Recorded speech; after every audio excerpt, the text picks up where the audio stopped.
Hello student, welcome to online classes. मैं Sanjay sir आपको economics का जो +2 के अंदर उपभोक्ता के व्यवहार है वो टॉपिक करवाने वाला हूँ। देखो, इसके अंदर हम सबसे पहले पढ़ेंगे उपभोक्ता क्या है, उसका व्यवहार कैसे होता है। व्यवहार होता है भी उपभोक्ता बाजार में जाकर कैसे व्यवहार करता है। और हम भी जाते हैं बाज़ार में, बहुत सी दुकानें होती हैं, बहुत रेहड़ियाँ लगी होती है, कोई सामान लेने जाते हैं, एक के पास जाते हैं, उससे नहीं खरीदते, उससे कुछ झगड़ा कर लेते हैं, फिर दूसरे के पास जाते हैं। इसी प्रकार अगर हम कपड़े लेने जाते हैं तो भी हम एक दुकान पर जाते हैं, वहाँ पर हमारा किसी प्रकार से लेन देन नहीं होता, और उसके बाद हम नेक्स्ट दुकान पर चले जाते हैं, वहाँ पर भी हमारा लेन देन नहीं होता। देखो, इस प्रकार हम क्या करते हैं, दुकान चेंज करके लास्ट के अंदर हमें उस वस्तु को खरीद लेते हैं। तो उपभोक्ता ऐसे व्यवहार क्यों करता है, ऐसा क्यों करता है उपभोक्ता, किसी वस्तु को खरीदने में इतना टाइम उपभोक्ता क्यों लगाता है, इसके बारे में हम पढ़ने वाले हैं। देखो, सबसे पहले हम बात करते हैं उपभोक्ता क्या होता है। और सबको पता है उपभोक्ता वो होता है जो वस्तु का उपभोग करता है, वस्तु का उपभोग करता है। इसका मतलब उसको खरीद के उसका यूज करता है, उसका उपयोग करता है। सिंपल सी बात है, मान लेते हैं मेरे को भूख लगी है या किसी प्रकार से मेरे को आइसक्रीम खानी है, तो जो मैं बाज़ार से जाकर उस आइसक्रीम को खरीदूंगा, उसको खरीद कर जब मैं उसका उपभोग करूंगा तो मैं क्या हूँ, उपभोक्ता हूँ। आप भी किसी वस्तु को खरीदते हो, उसका उपभोग करते हो, उसका यूज करते हो अपने जीवन में, वो उपभोक्ता है। हम बाज़ार से कपड़े लेके आते हैं, उसका उपयोग करते हैं, हम उपभोक्ता हैं। ठीक है, यानी कहने का मतलब है उपभोक्ता अपनी संतुष्टि के लिए, आप ये 2-3 बातें याद रखना, अपनी संतुष्टि के लिए वस्तुओं का उपभोग करता है, वस्तुओं का उपभोग करता है। उपभोक्ता वही होता है अपनी संतुष्टि के लिए। हमें बहुत सी आवश्यकताएं होती है जीवन में, हमें कार चाहिए, मोटरसाइकिल चाहिए, उसके बाद और भी हमें अपने शरीर से संबंधित आवश्यकताओं की पूर्ति चाहिए। उनकी पूर्ति करने के लिए जब हम वस्तुओं को लेके आते हैं, उसका यूज करते हैं, उसका उपयोग करते हैं, उसका हम उपभोग करते हैं, वो तब हम क्या है, उपभोक्ता हैं। ठीक है, उसके बाद व्यवहार की बात करें तो वो ऐसा व्यवहार क्यों करता है, इस प्रकार वो कार्य क्यों करता है। भी 1 रुपये के लिए हम वस्तु को छोड़ देते हैं, कई बार ऐसा भी होता है, बहुत बार होता है ऐसा, हम एक वस्तु के लिए बहुत पैसे दे देते हैं, और कुछ ऐसा होता है 1 रुपये के लिए वस्तु छोड़ देते हैं। ऐसा व्यवहार उपभोक्ता क्यों करता है, इनके बारे में आज हम पढ़ने वाले हैं। देखो, उपभोक्ता के बारे में पढ़ने से पहले, उसके व्यवहार के बारे में पढ़ने से पहले हमें सबसे पहले क्या पढ़ना पड़ेगा, जो उपभोक्ता के व्यवहार से संबंधित जो हमारे बुक के अंदर 2 विचारधाराएं दी गई है, विचारधाराएं कह दो, आप विश्लेषण कह दो। ये 2 प्रकार की विचारधाराएं, 2 प्रकार का विश्लेषण हमें क्या दिया गया है, हमारे यहाँ पर बुक के अंदर, सिलेबस के अंदर दिया गया है। हम बात करें कौन कौन सी है। इसके अंदर जो पहली आपकी है वो है गणनावाचक विचारधारा, गणनावाचक विचारधारा। उसके बाद सेकंड बात करें हम तो वो आपका है क्रमवाचक विचारधारा। देखो, एक तो है गणनावाचक, और सिंपल सी नाम से स्पष्ट हो रहा है, गणना, जिसकी गणना कर सकें, जिनको हम संख्या में माप सकें। जिस प्रकार 4 आइसक्रीम, 2 आइसक्रीम, 2 रोटी, 3 रोटी, 2 गिलास पानी, कुछ भी है जिसको हम संख्या में माप सकें। जैसे मैंने किसी वस्तु का उपभोग किया, मैंने कोई ऐसी वस्तु, जैसे मान लो मैंने टॉफ़ी खाई है जी, उससे मेरे को कितनी उपयोगिता मिली, उसको मैं माप सकता हूँ। 5 मिली, 10 मिली, 15 मिली, 20 मिली। या मैंने खाना खाया, उससे मेरे को कितनी उपयोगिता मिली। या मैंने कुछ और वस्तु का उपभोग किया है, उससे मेरे को कितनी उपयोगिता मिली। उन चीज़ को हम क्या कर सकते हैं, माप सकते हैं। उपयोगिता को हम क्या कर सकते हैं, माप सकते हैं। वो तो कहते हैं गणनावाचक विचारधारा वाले, फिर उनको हम संख्या में रख सकते हैं। सिंपल सी बात है, उसको हम क्या रख सकते हैं, संख्या में रख सकते हैं। जैसे मैंने एक केला खाया, उससे कितनी उपयोगिता मिली, जैसे मान लो मेरे को 50 उपयोगिता मिल गई। सेकंड खाया, उससे मेरे को 40 मिल गई। यानी कहने का मतलब उससे हम उसको संख्या में माप रहे हैं, उसको कुछ ना कुछ हम अंक दे रहे हैं, मात्रा दे रहे हैं। नेक्स्ट आता है क्रमवाचक विचारधारा। देखो, जो क्रमवाचक विचारधारा वाले हैं ना, वो ये कहते हैं भी हम संख्या में नहीं माप सकते, संख्या में नहीं माप सकते, उसको सिर्फ क्रम दे सकते हैं। हम उसको क्या दे सकते हैं, क्रम दे सकते हैं। जो गणना वाले बात कहते हैं संख्या में माप सकते हैं, क्रम वाले कहते हैं संख्या में नहीं माप सकते, बल्कि हम उसको एक क्रम दे सकते हैं। इसी कारण इनका नाम पड़ा क्रमवाचक विचारधारा। अगर हम बात करें गणनावाचक विचारधारा, उसके विश्लेषण के अंदर कौन कौन से थिंकर्स, कौन कौन से विचारक हैं, तो आप ध्यान रखना, एक तो मार्शल और पिग्गू। मेन 2 व्यक्ति ऐसे हैं जो गणनावाचक विश्लेषण, गणनावाचक विचारधारा के समर्थक हैं। समर्थक है इसका मतलब उसको मानते हैं, उसको अप्लाई करते हैं। और ये दोनों ये मानते हैं भी जैसे हम किसी वस्तु का उपभोग करते हैं, हम ताश खेलते हैं, उससे हमें उपयोगिता मिलती है, वो भी एक उपभोग ही है। हम कुछ ना कुछ उसका यूज कर रहे हैं, उपयोग कर रहे हैं। ठीक है ना, कहीं घूमते हैं, वो भी एक तरह की उपयोगिता है क्योंकि हमारी संतुष्टि मिलती है इससे। यानी मार्शल और पिगू कहते हैं भी उनको हम गणना में माप सकते हैं। अरे जो शराबी होता है, जो शराब पीता है, उसके लिए भी शराब एक उपयोगिता है, उसके लिए उपयोगी है, उसको पीने से उसको संतुष्टि मिलती है। और उसको भी ये कहते हैं जब वो पीता है तो उसकी उपयोगिता माप सकते हैं हम भी वो कितनी पी सकता है। स्टार्टिंग वाला वो जल्दी पिएगा, पता है ना आपको, फिर धीरे धीरे कम शुरू कर देगा। इसी प्रकार हम रोटी खाते हैं, स्टार्टिंग वाले हम जल्दी खाते हैं, जब थोड़ी बहुत हमें संतुष्टि मिल जाती है फिर हम रोटी धीरे धीरे शुरू कर देते हैं। शादी में जाते हैं, टाइम बहुत हो जाता है, टेंट में जाते हैं, जब एक बार तो हम बहुत जल्दी सी प्लेट के अंदर ज़्यादा रख लेते हैं, लेकिन बाद में धीरे धीरे कम हो जाता है, उसको वैसे ही छोड़ आते हैं। इसका रीज़न होता है जब हम स्टार्टिंग में किसी वस्तु का भोग करते हैं तो उसकी उपयोगिता ज़्यादा होती है, उसकी उपयोगिता ज़्यादा होती है। लेकिन जैसे जैसे उसका उपभोग जाता है, उस वस्तु को हम आगे से आगे उसका भोग करते जाते हैं, उसका यूज करते जाते हैं, तो एक समय ऐसा आता है भी उससे हमें संतुष्टि मिल जाती है, उसके बाद उस वस्तु का उपयोग हम नहीं करते। तो इसके अंदर आप ये पढ़ोगे तो मार्शल पिगू कहता है भी जब भी हम किसी वस्तु का भोग करते हैं, पहली इकाई, दूसरी, तीसरी, चौथी इकाई, जैसे जैसे हम बढ़ाते चलते हैं वैसे वैसे हम उसकी उपयोगिता को भी क्या करते हैं, मापते चलते हैं, यानी संख्या में रखते चलते हैं। अभी इतनी मात्रा में मेरे को उपयोगिता मिली। लेकिन ये कहते हैं ऐसा नहीं हो सकता। क्यों नहीं हो सकता? क्योंकि एक ही वस्तु का उपभोग दो व्यक्तियों के लिए अलग अलग होता है। एक ही वस्तु का उपभोग दो व्यक्तियों के लिए अलग अलग होता है। मैंने अभी आपको शराब का उदाहरण दिया, मान लेते हो एक जो पीता है एक नहीं पीता, तो दोनों में आप उपयोगिता बराबर कैसे कर सकते हो? एक को तो उपयोगिता ज़्यादा मिलेगी जो उसका ड्रिंक करता है, एक नहीं करता उसको मिलेगी नहीं उपयोगिता, वो तो करेगा ही नहीं ड्रिंक। तो कहने का मतलब जब भी दो वस्तुएं होती है ना, प्रत्येक व्यक्ति के लिए उनकी उपयोगिता अलग अलग होती है, अलग अलग होती है, तो उसको हम माप ही नहीं सकते किसी प्रकार से, उसको हम सेम नहीं रख सकते। आपको भूख लगी, आप खाना खा रहे हो, मेरे को नहीं लगी, आप खा रहे हो, मैं भी खा रहा हूँ, आपके लिए उसकी उपयोगिता है, मेरे लिए कम है। इसका मतलब उसको माप नहीं सकते, उसको ये कहते हैं क्रम दे सकते हैं हम। क्यों? क्योंकि दो व्यक्तियों के लिए दो वस्तुओं की उपयोगिता भी अलग अलग होती है, अलग अलग तरीके से उसका यूज करते हैं, अलग अलग उनको उपयोगिता मिलती है, अलग अलग तरीके से वो संतुष्ट होते हैं। इसलिए वो कहते हैं क्रम दे सकते हैं। जैसे आपको भूख लगी है, आपका फर्स्ट नंबर का क्रम है, मेरे को कम लगी है, मैं खाना खा रहा हूँ, आपसे उपयोगिता कम मिल रही है, तो मेरा सेकंड नंबर का क्रम है। यानी हम उसको क्रम दे सकते हैं, इसी कारण इसका नाम दिया गया क्रमवाचक विचारधारा। और जो क्रमवाचक वाले समर्थक थे, जो थिंकर्स थे, वो पढ़ोगे आप हेक्स और एलन। ये दो व्यक्ति थे जिन्होंने इसकी आलोचना की थी, गणनावाचक विचारधारा की, मार्शल और पिगू की बातों की आलोचना की थी। और इन्होंने कहा था भी हम जो है उसको माप नहीं सकते, बल्कि उसको क्रम दे सकते हैं। अब आपके सिलेबस में इन दोनों से संबंधित आपको पढ़ना क्या है? विचारधारा तो आपने दोनों पढ़ ली, उसका अर्थ भी पढ़ा है। गणनावाचक वाले कहते हैं उपयोगिता को संख्या में मापा जा सकता है, उसको आगे हम मात्रा में, अंकों में माप सकते हैं। लेकिन जो क्रमवाचक वाले कहते हैं नहीं माप सकते, क्रम दे सकते हैं। तो इन दोनों की विचारधाराओं को जो आपके सिलेबस में जो कुछ सिद्धांत दिए गए हैं वो पढ़ेंगे, नियम पढ़ेंगे हम। देखो, गणनावाचक विचारधारा में आप दो सिद्धांत पढ़ोगे। एक तो पढ़ोगे सीमांत उपयोगिता ह्रास नियम, ये आपको पढ़ना होगा। उसके अंदर सेकंड पढ़ोगे आप सम सीमांत उपयोगिता नियम। एक तो पढ़ोगे सीमांत उपयोगिता ह्रास नियम, एक आपको पढ़ना होगा सम सीमांत उपयोगिता नियम। यानी इन दोनों के द्वारा हम उपभोक्ता के व्यवहार को जानेंगे और उपभोक्ता के व्यवहार को जानकर उपभोक्ता को अधिकतम संतुष्टि प्रदान करेंगे। उपभोक्ता को अधिकतम संतुष्टि उनको प्रदान करवाएंगे। क्योंकि अगर आपसे छोटा प्रश्न वैसे ही पूछ लूँ मैं, उपभोक्ता का सबसे बड़ा एम क्या होता है, उद्देश्य क्या होता है? आपका क्या उद्देश्य है? हमारा ये उद्देश्य होता है मेरे को ज़्यादा से ज़्यादा संतुष्टि मिले। आप ये क्लास देख रहे हो, आपका ये उद्देश्य है मेरे को ज़्यादा से ज़्यादा नॉलेज मिले, तो ज़्यादा ज़्यादा आपको संतुष्टि मिलेगी। हम कोई बाजार से वस्तु लेने जाते हैं, जब भी हम 2-3 रेडियो से क्या करते हैं, उनसे कीमत पूछते हैं।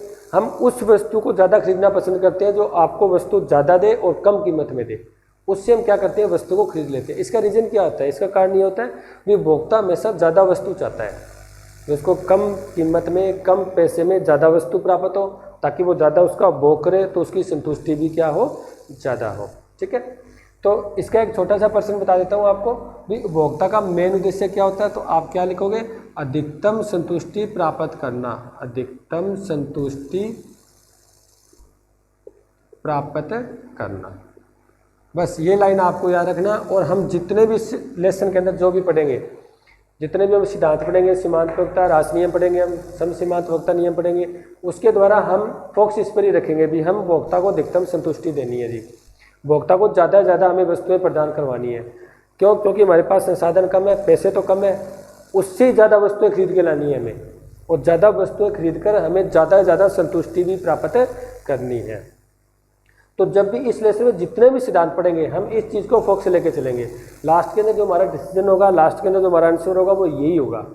हम जब ये सिद्धांत करेंगे, सम सीमांत प्रयोक्ता नियम करेंगे, और सम सीमांत प्रयोक्ता नियम करते ही हम लास्ट लाइन यही लिखेंगे, इससे भोक्ता को अधिकतम संतुष्टि प्राप्त होती है, इससे भोक्ता को अधिकतम वस्तु प्राप्त होती है। यानी कहने का मतलब है लास्ट के अंदर आंसर आपका यही आना चाहिए जो भी आप सिद्धांत करो। ठीक है, इनके बारे में और पढ़े हम। सीमांत प्रयोक्ता रास नियम, देखो सबसे पहले 1854 ईस्वी के अंदर एक गोसेन नामक व्यक्ति था, इन्होंने इस सिद्धांत को दिया था। इसी कारण इनको गोसेन का प्रथम नियम भी कहते हैं।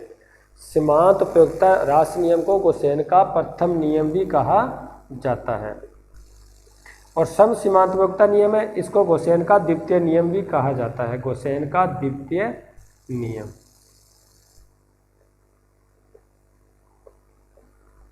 और मैंने आपको क्या कहा है अभी, देखो मैंने कहा था अधिकतम संतुष्टि प्राप्त करना, समझ रहे हो बात? तो इस सिद्धांत को ये भी कहते हैं हम अधिकतम संतुष्टि,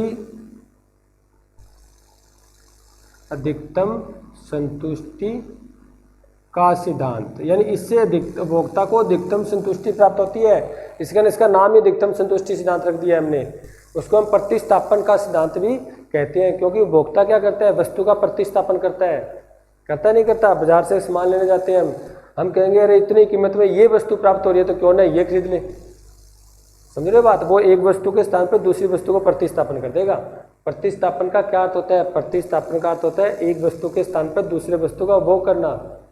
जब हमें एक ही कीमत पर दो वस्तुएं मिल रही होती है तो हम बढ़िया वाली कीमत वस्तु को लेंगे, बढ़िया वाली वस्तु को खरीदेंगे, जो उससे थोड़ी कम है उसको हम हटा देंगे। घर वाले कई बार बोल देते हैं ना, जब इस कीमत पर हमें यही प्राप्त हो रही है तो क्यों ना ये खरीद ले।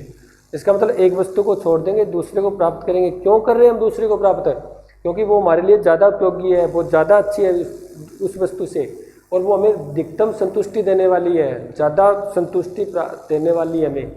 इसी कारण इसको हम क्या बोलते हैं? प्रतिस्थापन का नियम भी कहते हैं। ये हम करेंगे। उसके बाद हम क्रमवाचक विचारधारा की बात करें। देखो क्रमवाचक विचारधारा में आप तटस्थता वक्र पढ़ोगे, यानी इसके अंदर भी आपका लास्ट के अंदर तो डिसीजन होने वाला है वो यही होना है, भोक्ता को अधिकतम संतुष्टि कहाँ मिलेगी ये बताएगा कहाँ मिलेगी। इसके अंदर आपको तटस्थता वक्र पढ़ना पड़ेगा, तटस्थता मानचित्र आपको पढ़ना पड़ेगा, तटस्थता मानचित्र।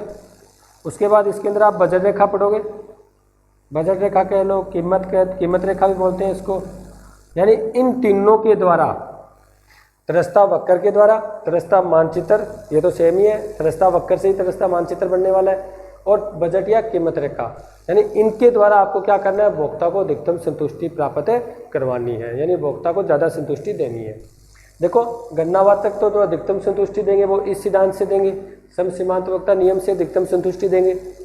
लेकिन जो क्रमवाचक वाले कहते हैं, एक्सोरेलिन कहते हैं, वो ये कहते हैं जो भोक्ता को संतुष्टि मिलती है वो इन चीज़ों से मिलती है। यानी अधिकतम संतुष्टि तटस्थता वक्र और बजट और कीमत रेखा बताएगी भोक्ता को कहाँ संतुष्टि मिल रही है। देखो हम बाजार में जाते हैं, पूरे दिन घूमते रहते हैं, वस्तु नहीं खरीद पाते। हमेशा व्यवहार क्यों करते हैं? क्योंकि हमें अभी तक ये जो सिद्धांत है ये हमारे लिए पूरा नहीं हुआ। जिस टाइम ये सिद्धांत पूरा हो जाता है उसी टाइम वस्तुओं का लेन देन हो जाता है और हम घर चले जाते हैं। कई व्यक्ति ऐसे होते हैं जो बाजार आते हैं, खरीद सामान लिया और 10 मिनट में वापस चले जाते हैं। कई व्यक्ति ऐसे होते हैं जो पूरे दिन बाजार में लगा देते हैं तो ही वो सामान नहीं खरीद पाते। ठीक है, तो उस उपभोक्ता के व्यवहार को हम इस पूरे लेसन में, इस पूरे टॉपिक में हम पढ़ने वाले हैं। और जब वो वस्तु खरीदता है वो इस स्थिति में खरीदता है जब ये दोनों क्या हो जाएंगे? बराबर। यानी दो तटस्थता वक्र और कीमत और बजट रेखा को हम क्या कर देंगे? बराबर कर देंगे। इसका मतलब क्या हुआ? हम अगर छोटी सी बात लें, एक छोटी सी एक क्या गणितीय रूप में इसको पढ़ लेते हैं। गणितीय रूप क्या है? देखो मैं कह दूं MUX बराबर PX ले लेते हैं। यानी ये क्या बता रहा है? ये बता रहा है X वस्तु की उपयोगिता, सीमांत उपयोगिता, X वस्तु की सीमांत उपयोगिता। ये आपको बता रहा है X वस्तु की कीमत, ये बता रहा है आपको X वस्तु की कीमत। देखो, जब मान लो मेरे लिए किसी कोई वस्तु मैं संख्या ले लेता हूँ, मेरे लिए 10 उपयोगी है, तो मैं उसके लिए 10 रुपये कीमत चुकाने के लिए तैयार हो जाता हूँ। यानी उसकी सीमांत उपयोगिता और उसकी कीमत दोनों बराबर है, तभी तो हम वस्तु खरीदते हैं। हम कई बार दुकानदार से झगड़ा कर लेते हैं, पेंट शर्ट लाने जाते हैं, उससे कहते हैं, वो कहता है 1000 रुपये लूँगा जी, हम कहेंगे 800 रुपये देंगे जी, और इस चक्कर के अंदर क्या होता है, हम वो सामान छोड़ाते हैं।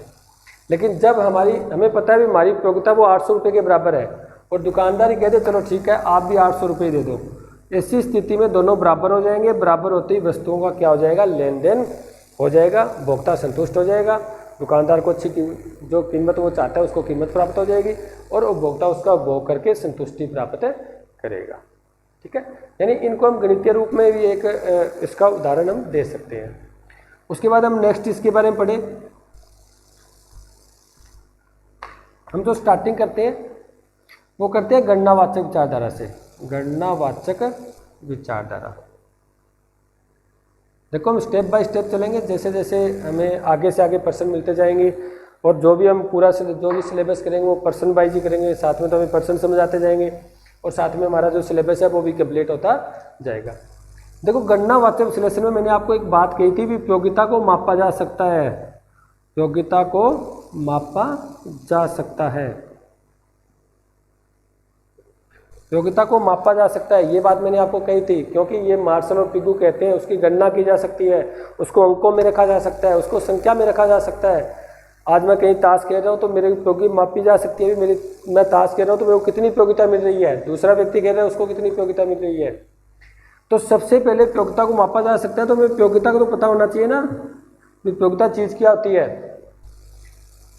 ये आप देखो, बार बार मैं कहता हूँ जी, ये कहते हैं उपयोगिता को मापा जा सकता है, कर्मवाचक वाले कहते हैं उपयोगिता को नहीं मापा जा सकता, लेकिन हमें उपयोगिता को तो पता होना चाहिए उपयोगिता क्या होती है। और साथ में ये कहता हूँ, ये चाहते हैं भी भोक्ता को अधिकतम संतुष्टि मिले, भोक्ता को अधिकतम संतुष्टि प्राप्त हो, तो मेरे को संतुष्टि के बारे में पता होना चाहिए भी संतुष्टि होती क्या है। कि जब तक हमें इन शब्दों का ही पता नहीं होगा तब तक हम कैसे बता सकते हैं भी उपयोगिता को मापा जा सकता है। क्या पता किसको माप रहे हैं, कोई बंदे को माप रहे हैं या उसके कोई और विचारों को माप रहे हैं, किसको माप रहे हैं हम। इसका मतलब पहले हमें उपयोगिता का पता होना चाहिए, फिर मैं कहता हूँ इसके द्वारा हमें अधिकतम संतुष्टि मिलनी है।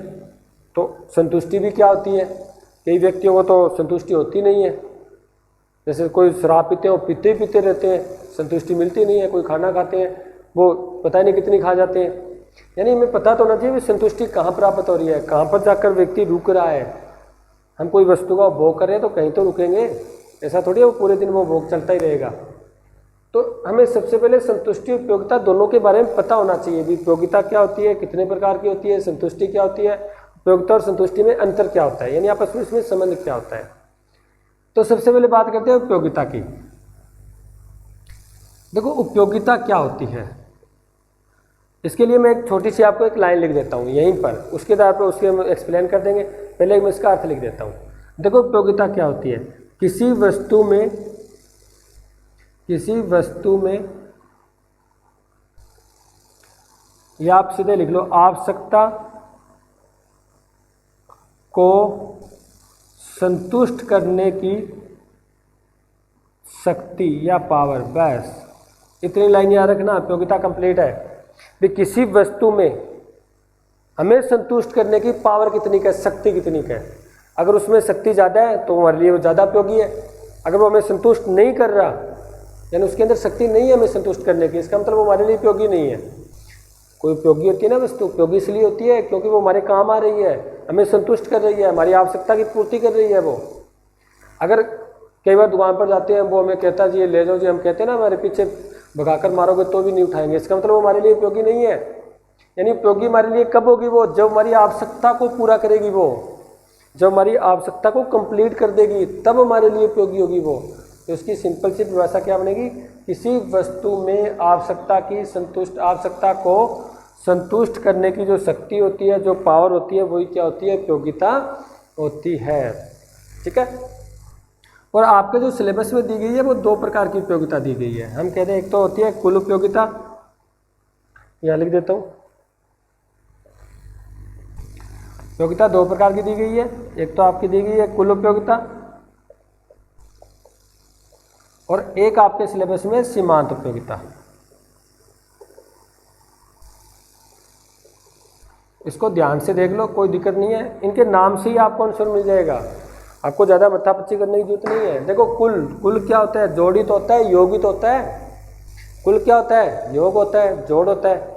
इसका मतलब सारी जो हमारी उपयोगिता मिली उसको जोड़ दो, उसे कुल उपयोगिता कहते हैं। हम छोटा सा एग्जाम्पल लेते हैं, ऐसे मेरे को भूख लगी है, मैं पहली रोटी खाता हूँ, गणनावाचक वाले कहते हैं उसको माप रहे हैं, इसका मतलब मेरे को 10 उपयोगिता मिली। एक रोटी से कितनी उपयोगिता मिली, 10। देखो मैंने यह क्यों लिखा है 10, ध्यान रखना, क्योंकि हम गणनावाचक विचारधारा कर रहे हैं, उसकी उपयोगिता को मापा जा सकता है। दूसरी मैंने खाई, उससे मेरे को 6 उपयोगिता मिली, क्योंकि पहले से मैं कुछ ना कुछ संतुष्ट हो गया, तो कम उपयोगिता मिलेगी। पहले बार रोटी जितनी उपयोगिता, थोड़ी प्यास लगी है, पहली गिलास होती है वो ज़्यादा उपयोगी होती है, हम जल्दी जल्दी पी जाते हैं, पीते हैं नहीं पीते, दूसरे वाला धीरे धीरे पीते हैं, क्योंकि वो हमारे लिए कम उपयोगी हो गया। तो दूसरे से 6 उपयोगिता मिली, तीसरे से मान लेते हैं मेरे को 3 उपयोगिता मिली। ये तो होगी एक एक इकाई की, एक इकाई की, यानी पहली इकाई की 10, दूसरे की 6, तीसरे की 3, और जब इन तीनों को जोड़ देंगे 10, 16, 19, ये आपकी कहलाएगी कुल उपयोगिता। क्या कहलाएगी, कुल उपयोगिता। कितनी सिंपल सी बात है भी, जितने भी इकाइयों का हमने उपभोग किया है, जितने भी इकाइयों का हमने उपयोग यूज किया है उसका, उन सभी का योग क्या कहलाती है, कुल उपयोगिता कहलाती है। इससे इसकी डेफिनेशन, इसका मीनिंग बना दो आप, क्या मीनिंग होगा, एक उपभोक्ता के द्वारा विभिन्न इकाइयों का उपभोग करने से जो विभिन्न सीमांत उपयोगिता या जो उपयोगिता प्राप्त होती है उसका योग ही क्या कहलाता है, कुल उपयोगिता कहलाती है। यानी विभिन्न इकाइयों का उपभोग करता है, 1, 2, 3 इकाइयों का उपभोग कर रहा है, उनसे जो उपयोगिता मिलती है उसका योग ही क्या कहलाती है, कुल उपयोगिता कहलाती है। बिल्कुल सिंपल सा आंसर है इसका, कोई बड़ा मैटर नहीं है। आपको सिर्फ शब्द याद रखना है कुल, इसका मतलब उपयोगिता को कुल करना है, और कुल कब होगा, जब इनको जोड़ देंगे तीनों को, पहली इकाई से 10, दूसरी से 6, तीसरे से 3, टोटल 19, बस कुल उपयोगिता। अब ध्यान रखना, सीमांत की बात करते हैं, और ये शब्द आपको पूरी बुक्स के अंदर मिलेगा, क्योंकि हमारा जो इकोनॉमिक्स है वो व्यष्टि और समष्टि के अंदर है। आपको जितना भी आप सिलेबस करोगे व्यष्टि के अंदर, तो विशेष करके जितना भी उत्पादन, उपभोक्ता, जो भी लागत, इन आय करोगे, आगम करोगे, जितना भी करना है आपको, टोटल व्यष्टि में यही चलेगा आपका। उसके अंदर सीमांत शब्द आपको जरूर मिलेगा, सीमांत लागत, सीमांत आगम, सीमांत उत्पादन, सीमांत उपयोगिता, ठीक है। और ध्यान रखना, मैं आपको भी बता देता हूँ, जहाँ पर सीमांत शब्द आपको मिल जाए, जहाँ पर आपको सीमांत शब्द मिल जाए, वहाँ पर आप लिखोगे एक अतिरिक्त इकाई, बस। क्या लिखोगे, एक अतिरिक्त इकाई। ये लाइन आपको परमानेंट याद रखनी है, एक अतिरिक्त इकाई। इसका मतलब देखो भी, जब भी मैं किसी वस्तु का उपभोग कर रहा हूँ और उससे मैं एक अतिरिक्त इकाई और उसका यूज करता हूँ, उससे जो मेरे को उपयोगिता मिल रही है वो क्या कहलाती है, सीमांत उपयोगिता। इसका मतलब एक इकाई, यहाँ पर तो कुल सभी की बात हो रही है, यहाँ पर एक इकाई की बात हो रही है। कैसे, पहले इकाई की कितनी है, 10, ये इसकी सीमांत उपयोगिता है, क्योंकि यहाँ पर एक इकाई की बात हो रही है। दूसरे की 6, दूसरे की सीमांत उपयोगिता है। तीसरे की 3, तीसरे की सीमांत उपयोगिता 3 है। इसका मतलब आप इनसे भी आंसर निकाल सकते हो। देखो तो कुल उपयोगिता कैसे निकल सकती है, अरे सीमांत का योग ही तो है, यानी mu1 plus mu2 plus mu3, यानी n तक।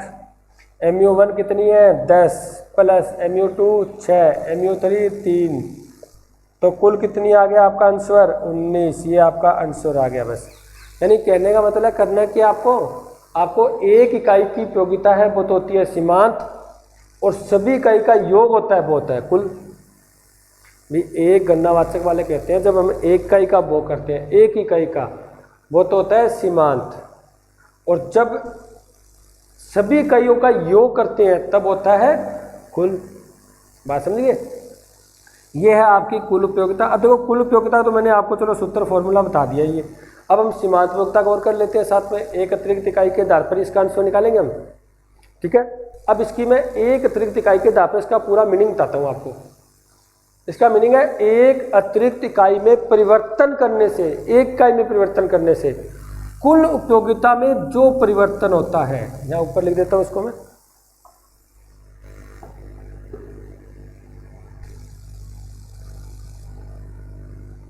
देखो सीमांत के बारे में क्या बोल रहा हूँ आपको, एक अतिरिक्त इकाई में परिवर्तन करने से, एक अतिरिक्त इकाई में परिवर्तन करने से कुल उपयोगिता में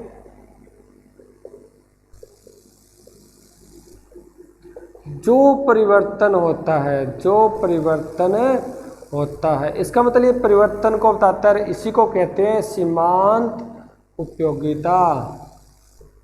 क्या बोलते हैं? सीमांत उपयोगिता। एक इकाई में परिवर्तन करने से। कैसे? इसका सूत्र बनाते हैं, एक फॉर्मूला बनाते हैं। इसे हमने कुल का बनाया था। देखो मैंने इकाई लिखी थी यहाँ पर, वही लिख लेते हैं जो पहले लिखी थी, और यहाँ पर मैंने सीमांत उपयोगिता लिखी थी। पहले से 10 थी, दूसरे से 6, तीसरे से 3। इसी के आधार पर इसका हम एक छोटा सा सूत्र बना लेते हैं। देखो इसके आधार पर हमने कुल का बनाया था, mu1 plus mu2 plus mu3, यानी कितनी भी हो सकती है, सबकी सीमांत उपयोगिता को जोड़ दो, कुल मिल जाएगी। अब आपको इसके आधार पर चलना है। देखो पहले मान लेते हैं मैंने 2 इकाई का भोग किया था, मेरे को कुल कितनी मिली थी? 16। 2 इकाई में कुल तो 16 ही थी, 2 इकाइयाँ थी, 1 और 2, इसका मैंने भोग किया है, कुल मेरी मिल गई 10 और 6 16, मेरे को उपयोगिता प्राप्त हो गई, यानी कुल उपयोगिता 16 मिल गई मेरे को। अब मैंने एक अतिरिक्त इकाई यानी एक और बढ़ा दी, मैंने एक इकाई का और उपभोग किया, मैंने आगे एक अतिरिक्त इकाई मैंने बढ़ाई, तो कुल कितनी हुई? देखो 16 यहाँ थी, 3 और 16 में जुड़ गई तो कितनी होगी? 19, क्योंकि यहाँ तक तो मेरे को 16 कुल मिल रही थी, और एक अतिरिक्त इकाई मैंने जैसे बढ़ाई तो कुल मेरी 16 और 3 19 हो गई। अब मैंने लिखा क्या है? एक अतिरिक्त इकाई में परिवर्तन करने से कुल उपयोगिता में जो परिवर्तन होता है, देखो कुल उपयोगिता में कितना परिवर्तन हुआ? 16 का। कुल उपयोगिता कुल उपयोगिता पहले कितनी थी? 16, अब कितनी होगी? 19। परिवर्तन कितना हुआ? 3 का, और 3 क्या है? इसकी सीमांत उपयोगिता है। 3 इसकी क्या है? सीमांत उपयोगिता। और यहाँ पर भी देख लो 3 ही है, तो इसका कैसे बनेगा? सीमांत उपयोगिता बराबर कुल उपयोगिता, सीमांत उपयोगिता बराबर कुल उपयोगिता बटा में इकाई। इसको ध्यान से देखो, यही आपका जो मीनिंग है वही बता रहा है, वो कुछ ही नहीं बता रहा। देखो डेल्टा होता है वो परिवर्तन को बताता है, चेंज को बताता है, कैसे परिवर्तन हो रहा है। अब मैं इसको बोल रहा हूँ एक अतिरिक्त इकाई में यानी क्यू में परिवर्तन करने से, क्योंकि ये परिवर्तन को बताता है, कुल उपयोगिता में जो परिवर्तन होता है, देखो इकाई में परिवर्तन से कुल उपयोगिता में जो परिवर्तन होता है उसे सीमांत उपयोगिता कहते हैं। आपके सामने है, पहले 2 इकाई की कुल उपयोगिता 16 थी, जैसे मैंने तीसरी इकाई ली कुल उपयोगिता 19 हो गई। जो परिवर्तन होता है, कितने का परिवर्तन हुआ? 3 का, और जो परिवर्तन होता है उसे क्या बोलते हैं? हम सीमांत उपयोगिता कहते हैं। अब इसी सूत्र को हम इस टेबल के द्वारा हल कर लेते हैं। मैंने क्या लिखा? सीमांत उपयोगिता बराबर कुल उपयोगिता में परिवर्तन बटा इकाई में परिवर्तन। कुल उपयोगिता क्यों आंसर ये था हमारा? इकाई में परिवर्तन से कुल उपयोगिता में जो परिवर्तन होता है उसे सीमांत उपयोगिता कहते हैं। आंसर निकाल लो। देखो पहले 2 इकाई तक उपयोगिता कितनी थी? 16। उसके बाद नई इकाई जैसी तीसरी जुड़ी कितनी होगी? 19। 19 माइनस 16 बटा कितनी? देखो इकाई में परिवर्तन कितना किया? 1 का। 1 का ही परिवर्तन किया इकाई में, तो 2 से 3 पर आ चुके हैं, तो बटा में 1, क्योंकि इकाई के परिवर्तन को तो यहाँ लिखना है हमें। mu बराबर 19 में 16 गए, 3 बटा 1, 3 को 1 से भाग दिया, 3 आपका क्या आ गया? आंसर आ गया। इसका मतलब तीसरी इकाई की सीमांत उपयोगिता कितनी होगी? 3। तो अब मैं एक बार और इसको रिपीट कर देता हूँ। कुल उपयोगिता विभिन्न वस्तुओं की विभिन्न इकाइयों का उपभोग करने पर जितनी उपयोगिता प्राप्त होती है उन सब का योग क्या कहलाता है? कुल उपयोगिता कहलाता है। तो उसका योग का ही सूत्र बना दोगे आप, mu1 प्लस mu2, या सीधे लिख दो u plus u2 plus u3 plus u4, यानी जितनी भी इकाइयों का आप उपभोग कर रहे हो, यानी सबकी इकाइयों के उपयोगिता का क्या करना है आपको? पहली इकाई की उपयोगिता, दूसरे की, तीसरे की, चौथे की, सबका योग कर दो, आपको कुल उपयोगिता प्राप्त हो जाएगी।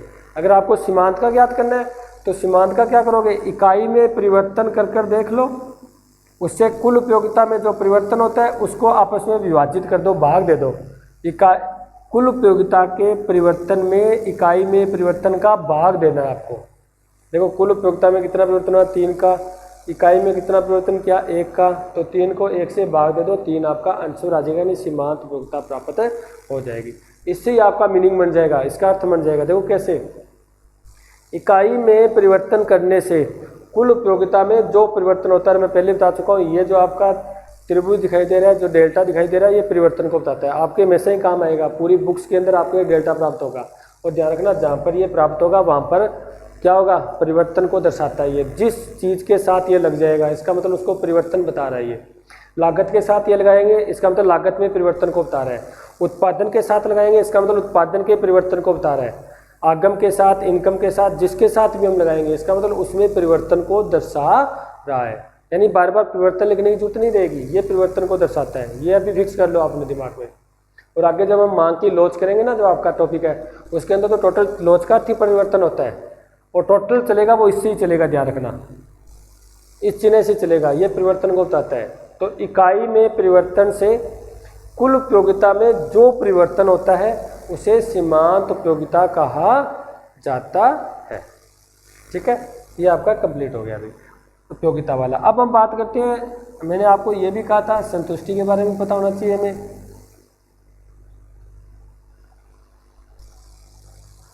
हम बात करते हैं उपयोगिता और संतुष्टि की, उपयोगिता व संतुष्टि।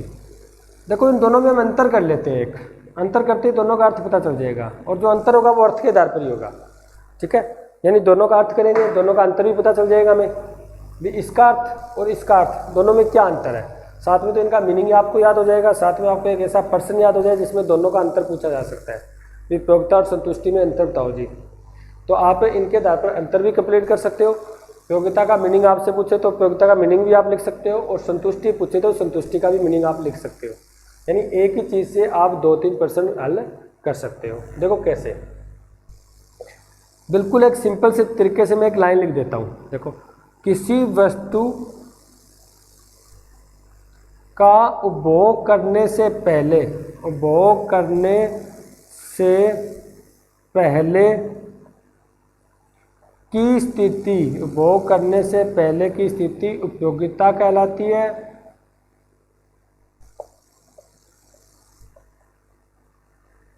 वह उपभोग करने के बाद की स्थिति, उपभोग करने के बाद की स्थिति संतुष्टि कहलाती है। देखो ध्यान से, हम किसी वस्तु को लेके जाते हैं, बाजार में लेने जाते हैं हम। ठीक है, बाजार में लेने जाते हैं, क्यों जा रहे हैं? क्योंकि वो वस्तु हमारे लिए क्या है, उपयोगी है। वस्तु हमारे लिए क्या है, उपयोगी है। चलो ठीक है, कोई नहीं, तो वो हमारे लिए उपयोगी है, इसलिए तो हम बाजार में लेने जाते हैं। अरे मैं 10-15 किलोमीटर से, मैं गांव में रहता हूँ, 10-15 किलोमीटर बाजार में लेने आता हूँ। क्यों लेने आता हूँ, क्यों आता हूँ इतनी दूर में गर्मी के अंदर? क्यों? क्योंकि मेरे को वो वस्तु चाहिए जो मेरे लिए उपयोगी है।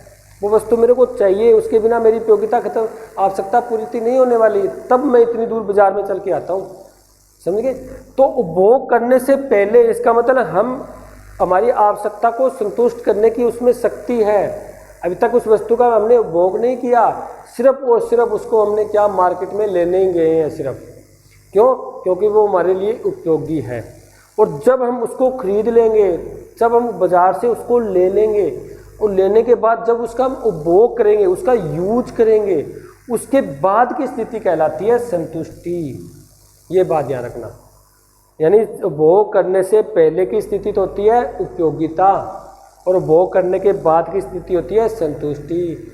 मेरे को भूख लगी है, मैं खाना लेने जाता हूँ क्योंकि खाना मेरे लिए उपयोगी है, और जब उसको मैं खा लेता हूँ तब मेरे को मिलती है संतुष्टि। तो आपको सिर्फ एक लाइन से इस बात को याद रखनी है, कोई बड़ा मैटर नहीं है, एक ही लाइन आपको याद रखना है भी उपभोग करने से पहले की स्थिति उपयोगिता, और उपभोग करने के बाद की स्थिति संतुष्टि। सिंपल सी बात है, हमें आइसक्रीम खानी है क्योंकि हमारे लिए उपयोगी है, गर्मियों का टाइम है, हम लेने जाते हैं, हम भाग कर जाते हैं, आइसक्रीम लाते हैं, और जब उसको खा लेते हैं तब हमें संतुष्टि मिलती है। फिर हम घर पर बैठ जाते हैं, बच्चे होते हैं ना घर पर, वो जब भी कोई आता है कुल्फ़ी वाला, आइसक्रीम वाला, वो आवाज़ लगाता है तो बच्चे भागकर बाहर आते हैं, क्योंकि वो उनके लिए उपयोगी है।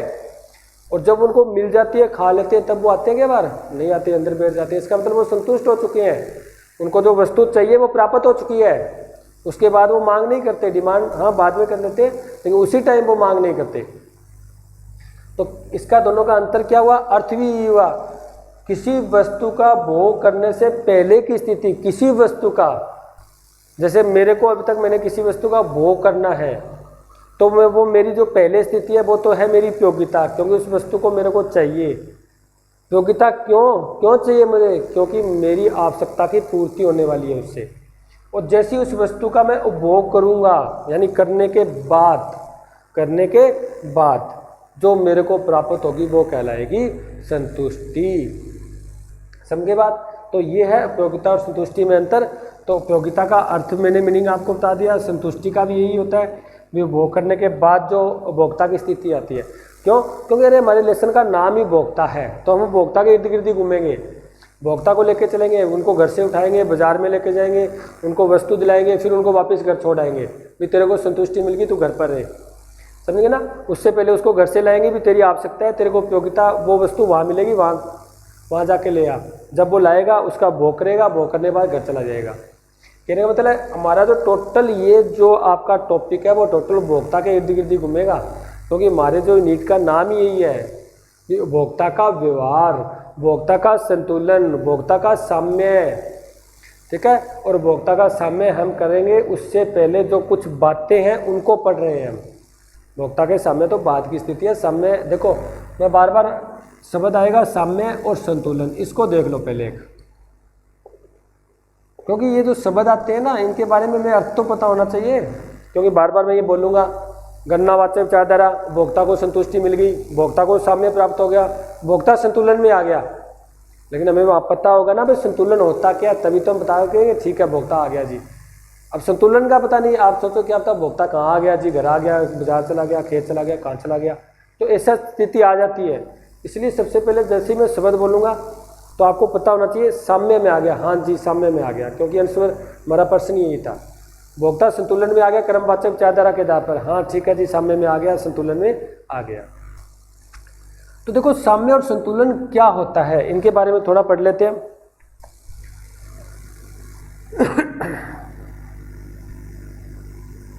इसको मैं एक छोटी सी लाइन में लिख देता हूँ, बस एक ही शब्द लिख देता हूँ, सिर्फ आपको वही याद रखना है। हम उत्पादक का साम्य करेंगे, वहाँ पर आपको यही लाइन लिखनी है। हम क्या लिखेंगे, भोक्ता और साम्य का संतुलन का अर्थ नए परिवर्तन की स्थिति, नए परिवर्तन की स्थिति। इसका मतलब उसके बाद वो परिवर्तन नहीं करेगा, यानी संतुलन में आ जाएगा, साम्य में आ जाएगा, उसके बाद परिवर्तन नहीं करेगा, किसी वस्तु की मांग नहीं करेगा, वो नया किसी वस्तु को छोड़ेगा, नया किसी और वस्तु को लेके आएगा, यानी वो संतुलन में संतुष्टि में आ जाएगा, ठीक है। उसको अधिकतम संतुष्टि प्राप्त हो जाएगी, उसको अधिकतम संतुष्टि। और हमारा मुख्य उद्देश्य क्या था जब लेसन शुरू किया था, यही तो था। और जब ये प्राप्त हो जाए फिर तो हमें कोई जरूरत ही नहीं है। भी हमारा उद्देश्य जैसे आपका जॉब लगना है जी, जब आप जॉब भी लग गए फिर तो आपको अधिकतम संतुष्टि मिल गई, उसके बाद तो नया परिवर्तन की स्थिति है। उसके बाद आप ठीक है ऊपर से ऊपर वाली पोस्ट के लिए सोचोगे, लेकिन जो पोस्ट आपने पहले चुनी थी अगर आपको वो मिल गई, इसका मतलब उस पोस्ट पर आपको संतुष्टि मिल गई, ठीक है। यानी हमारा उद्देश्य ही अधिकतम संतुष्टि का था। उद्देश्य क्या था, अधिकतम संतुष्टि का। जब हमें ये प्राप्ति हो गया, इसका मतलब हमारा उद्देश्य ही पूरा हो गया, तो उसके बाद तो परिवर्तन करेंगे ही नहीं हम, उसके बाद तो परिवर्तन करने की आवश्यकता ही नहीं मिलेगी। मान लेते हैं बाजार से कोई वस्तु लाया, लाके घर पर भोग किया, मेरे को संतुष्टि मिल गई, दूसरी बार बाजार जाऊँगा क्या? कभी नहीं जाऊँगा, किसी हालत में ही नहीं जाऊँगा मैं। मेरे को भूख लगी है तभी मैं भागकर बाजार गया था ताकि मैं कुछ लेके आऊँ, खाऊँ, भूख लगी है, लेकिन जब मैं उसको खा लूँगा, भोग कर लूँगा, मेरे को संतुष्टि मिल जाएगी। अरे दूसरी बार बाजार जाएंगे क्या? किसी भी हालत में फ्री मिल रहा है ना कुछ भी, तो भी वहाँ नहीं जाएंगे हम, बिल्कुल फ्री प्राप्त हो रहा है, चाहे आपसे कुछ भी उसकी प्राइस नहीं लिया जा रहा, कीमत नहीं लिया जा रहा, तो भी आप वहाँ पर जाओगे नहीं किसी के साथ। इसका रीज़न क्या होता है? क्योंकि उसके बाद आप परिवर्तन नहीं करना चाहते, आपको संतुष्टि मिल चुकी है। तो साम्य और संतुलन का अर्थ क्या हुआ? नए परिवर्तन की स्थिति। इसका मतलब यथा स्थिति भी कह सकते हो, भी उसी स्थिति में वो रहना पसंद करेगा, क्योंकि उसी स्थिति में उसको अधिकतम संतुष्टि प्राप्त हो चुकी है। अब उसको जरूरत नहीं है वस्तु की, अब वो उसमें किसी प्रकार का परिवर्तन नहीं चाहता। यानी जब वो क्या हो जाता है? स्थिर हो जाता है। भोक्ता क्या हो जाता है? स्थिर हो जाता है, और उस स्थिरता में वो परिवर्तन नहीं करना चाहता। अगर वो परिवर्तन करेगा तो उसको नुकसान होगा। जैसे मान लेते हैं हम रोटी खाते हैं, भूख लगी है, 1 2 3, 3 में संतुष्टि मिल जाती है। अगर फिर भी वो परिवर्तन करे, चौथी और खाए, ऐसी स्थिति में उसको नुकसान होगा, उसकी तबीयत भी बिगड़ सकती है। इसी कारण भोक्ता उस स्थिति में परिवर्तन नहीं करना चाहता, उस स्थिति को नहीं बदलना चाहता, उस स्थिति को हमेशा स्थिर रखना चाहता है। उसी को बोलते हैं साम्य और संतुलन। दोनों का मीन एक ही है, साम्य भी कह सकते हैं और संतुलन भी कह सकते हैं। इसका मतलब साम्य और संतुलन का क्या अर्थ हुआ? नए परिवर्तन की स्थिति। चाहे आप भोक्ता के लिए आए तब भी आप कहोगे नए परिवर्तन की स्थिति, या अधिकतम संतुष्टि की स्थिति। उत्पादक के लिए आए सामने, फिर भी आप कहोगे नए परिवर्तन की स्थिति, यानी उसमें कोई भी चेंज या परिवर्तन करने की गुंजाइश नहीं रहती। और भोक्ता चाहता भी नहीं उसमें परिवर्तन करना, भोक्ता हमेशा वहीं बना रहना चाहता है, वहीं स्थिर रहना चाहता है। उसे बोलते हैं साम्य और संतुलन। और ये आपके कानों में बहुत बार गूंजेगा। आप करोगे गणनावाचक विचारधारा, तब भी आप साम्य और संतुलन को सुनोगे। आप पढ़ोगे क्रमवाचक विचारधारा, उसके अंदर भी आप साम्य और संतुलन को सुनोगे। आप पढ़ोगे उत्पादक का व्यवहार, उसके अंदर भी साम्य और संतुलन को सुनोगे। आप पढ़ोगे मार्केट, बाजार के अंदर जो साम्य होता है, उसके अंदर भी साम्य और संतुलन आपको फिक्स मिलेगा।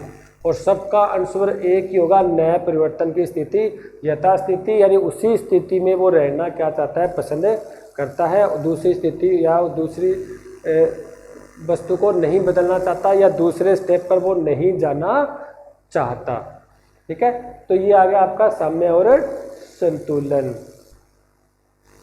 ठीक है भाई डियर स्टूडेंट, आगे जो हम नेक्स्ट जो आपको क्लास में करेंगे वो करेंगे हम सीमांत प्रयोक्ता, रास नियम, जो मैंने आपको गणनावाचक विचारधारा में कहा था।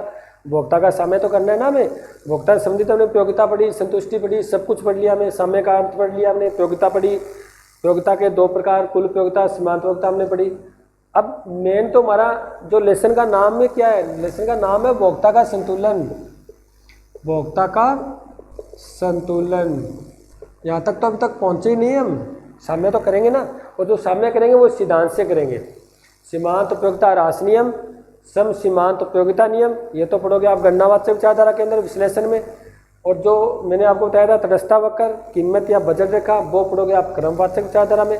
और दोनों के द्वारा हम क्या करेंगे? भोक्ता का साम्य करेंगे, उसका संतुलन को कंप्लीट करेंगे। ठीक है dear student, thank you. Next class में मिलते हैं।